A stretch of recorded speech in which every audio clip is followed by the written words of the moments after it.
Each fish has a little bit of a different, you want to kind of have a little different approach to some of them, it seems like. One fish I haven't shot yet, landed, is wahoo. Wahoo's a pretty hard fish to shoot. Maybe a little blue water for some wahoo. That's the main goal. But they're tough. The elusive wahoo. Wahoo are hard to find. If you get into them, you can get them. It's just being on them. So one winter day, we decided to go out and hunt some wahoos. We got chum. We got some ballyhooed chum. Yeah, that's fun. You know, we got 75 pounds of chum. We'll throw in a bag. Make it happen. Of course, the first guy I call is Mark to get the footage, you know, and get it all on camera. And he's always one of the best guys to have in the water when we're out there because, you know, he just knows his surroundings the best and he's so experienced. Had the float lines and the big guns and, you know, 3-4 bends on the guns, the whole 9 yards. And we went out west about 20 miles to, first spot was the sub. Got out there and we were so pumped. It was gin clear water.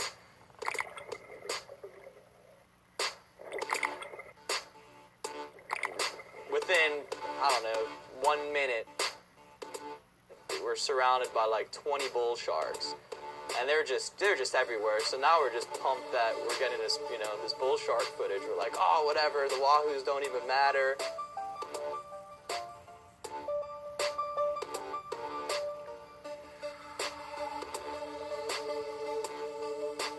Mark drops down, grabs his fin, goes on a little ride on that bull.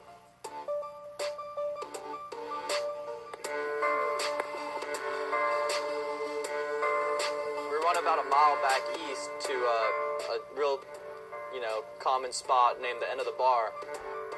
We get in the water over there, and we're throwing pilchards, and conditions just look perfect.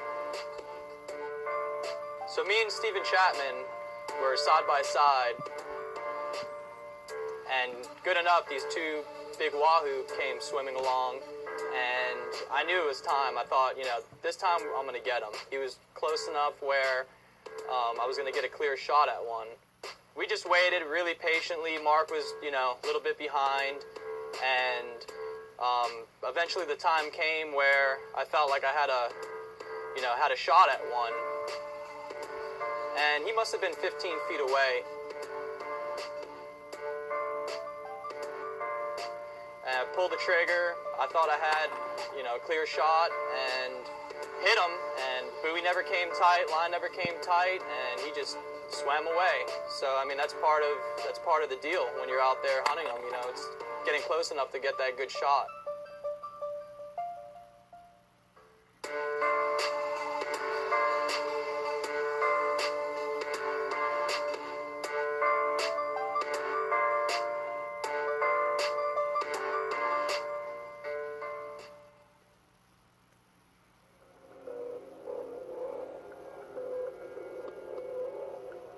Loaded up my 17-foot whaler, went offshore, went to about right on the edge of the reef at about 75 feet of water,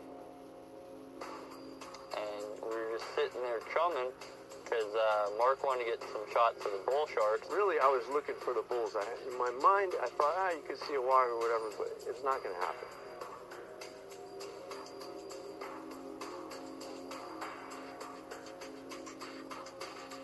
I'm actually on the boat, fixing my hood and my mask and my seal and everything, so I'm sitting up on the boat, and then I hear Mark's over in the water, and he just pops his head up, and he just looks at me and he yells, "Wahoo!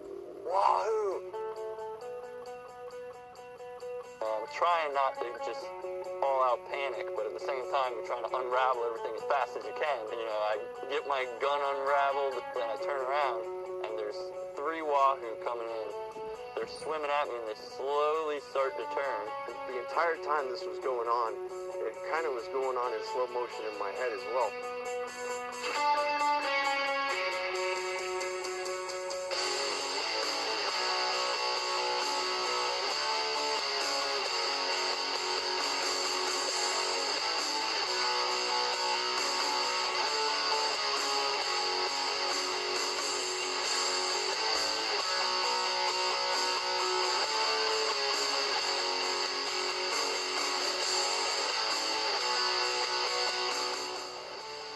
grabbed his fish like that, he threw him in the boat, and we were like high-fiving. It was awesome.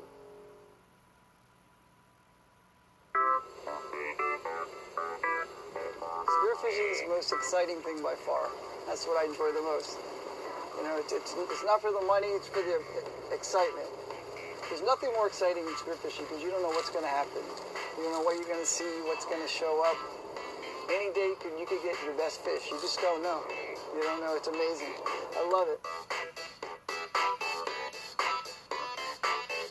You know what the biggest thing I notice is they're into free diving more than we were more in the tanks a little more. Both can be dangerous if you don't know what you're doing, you know? That's for sure. Been down here in the Florida Keys my whole life, fishing and diving. We love to do down here. I do a lot of deep diving myself. I know the rules. I keep it safe. Yeah, I dive deep myself.